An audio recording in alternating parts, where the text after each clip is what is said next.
Olá, amigos de todo o Brasil. É um prazer muito grande tê-los aqui novamente. Professor Diogo Duarte falando.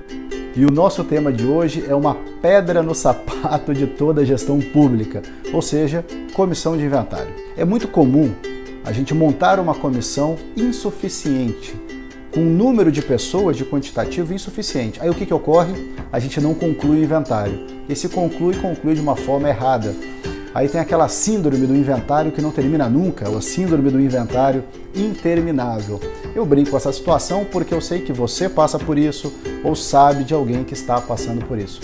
Vamos agora descobrir como encontrar o número certo de servidores para a comissão, ou melhor, o número mínimo. O primeiro ponto é a definição de 7 passos objetivos para a definição desse quantitativo. Vamos lá. Primeiro passo: quantos bens, em média, um servidor da comissão consegue inventariar por hora de trabalho? Esse esforço tem que ser feito no início. Eu tenho que fazer uma simulação. Como será o meu inventário? Eu vou trabalhar com uma relação e fazer a verificação em loco? Eu vou começar do zero? Vamos supor que a gente vai começar do zero. Então eu vou fazer o registro fotográfico, que eu vou falar sobre isso em um próximo vídeo. Então este tempo é aquele para fazer o registro fotográfico ou catalogar o bem, ou fazer o descritivo daquele bem. Uma estimativa bem por baixo de 20 bens por hora. Então um servidor faz 20 bens por hora, ok? O segundo passo, ele é bem interessante. Quantas horas, aproximadamente, um servidor vai trabalhar por dia? Isso vai depender da sua realidade. Então, nesse exemplo, nós colocamos que ele vai trabalhar 6 horas por dia. Vamos supor que é uma entidade, que é um órgão, que trabalha 8 horas por dia. Mas as 6 horas é para estar em loco, trabalhando já no local, que é o inventário em loco, é setor por setor. Então, neste exemplo, 6 horas. Se você disser, Diogo, no meu caso vão ser 3 horas, no meu caso vão ser 2 horas, vá dentro da realidade e sempre puxando um pouquinho para menos, na visão pessimista. Melhor sobrar servidores do que faltar. Numa situação como essa, temos que ter a ideia real, mundo real. O mundo ideal, a gente já sabe que não funciona. Então, neste exemplo, 6 horas. O terceiro passo, que consta aqui na tela, quantos dias o servidor trabalhará por mês? Dias úteis e dentro da realidade, voltando naquele ponto. Eu coloquei, para a gente ter o cálculo, para ter uma base, 20 dias úteis por mês, trabalhando ininterruptamente naquele período. Agora, se você me disser, não, Diogo, ele não vai trabalhar todos os dias na comissão, eu digo, é preferível que ele trabalhe, então, 2 horas por dia para a comissão e 4 horas e as outras 2 horas, se for o caso, seus afazeres, do que ele ficar dias espaçados. O ideal é que ele trabalhe ininterruptamente. O quarto passo, ele é bem importante, é quantos bens um servidor consegue inventariar por mês. Como é que a gente faz isso? Multiplica o passo 1 vezes o passo 2 e o passo 3. Com isso, neste exemplo, veja bem, neste exemplo, nós vamos ter 20, que era o passo 1, vezes 6, que é o passo 2, vezes 20, que é o passo 3. Então, um servidor, neste exemplo, consegue inventariar 2.400 bens por mês. O quinto passo, ele é fundamental, é quanto tempo eu disponho para esse trabalho. Esse tempo disposto vai depender muito das variáveis que eu tenho no meu órgão. É o primeiro inventário, já é o segundo, eu já tenho alguma maturidade patrimonial. Obviamente, nos treinamentos, nas consultorias, depende muito da maturidade patrimonial de cada órgão. Dependendo dessa maturidade, a gente vai trabalhar de uma forma A, B ou C.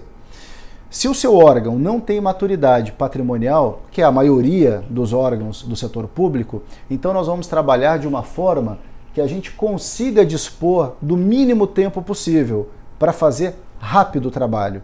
O que é o mínimo tempo possível, o menor tempo possível? Trouxemos um exemplo de 3 meses. 3 meses não para concluir o trabalho, só o trabalho de campo. Parece claro isso para você? É só o trabalho de campo em 3 meses, aquele trabalho de verificação. Depois ainda tem as conciliações, os ajustes, o trabalho de campo, que não dure mais do que 3 meses.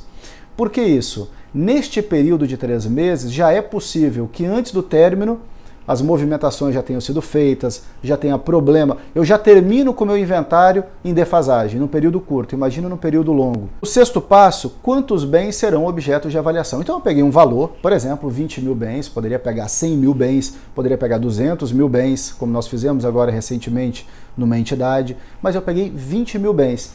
Com 20 mil bens que eu preciso inventariar, eu já sei a produtividade de cada servidor, então, que é justamente a regra de 3. Essa regra de 3 vai me trazer o quê? O passo 6 dividido pelo passo 5 vezes o passo 4. Olha o exemplo. Nós temos aqui o passo 6, 20 mil bens, dividido pelo passo 5 vezes o passo 4, 3 vezes 2.400. Isso me dá uma estimativa de 2,77 servidores, ou seja, eu estou falando aqui de 3 servidores. 3 servidores. O sétimo passo, ele é fundamental. Quantas pessoas eu preciso fora de campo para auxiliar nas conciliações, nos ajustes e em todo esse suporte, na própria fiscalização do trabalho em campo, que é importante. Eu tenho um protocolo em relação a isso, que é fundamental eu ter quem fiscaliza esse trabalho. Então, colocamos aqui como exemplo, vamos colocar X servidores. Se eu colocar X servidores, então eu preciso de 3 em campo, mais X servidores fora de campo. Normalmente, para 20 mil bens, eu vou precisar dos 3 servidores para um trabalho de 3 meses e mais 3 servidores para o trabalho fora de campo, porque vão fazer as conciliações, vão verificar a consistência do trabalho em campo e as validações com lançamentos no sistema, etc.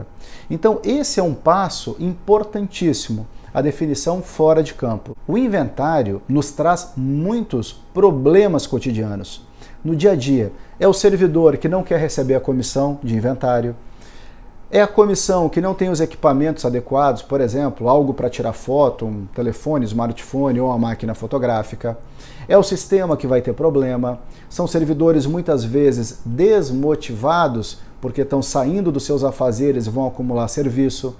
Então tem uma série de questões, gestores muitas vezes que não compreendem e também não contribuem com o trabalho. Então o inventário é sempre interessante a gente ter um pré-inventário, ou seja, um preparativo, uma preparação prévia, porque os problemas vão acontecer. Só que mensurando de uma forma correta o número de servidores, a probabilidade do problema inviabilizar a realização é bem menor. Então, se eu jogar no escuro, eu quero 2 servidores, eu quero um servidor para fazer o inventário, como a gente vê Brasil afora. Não faça isso.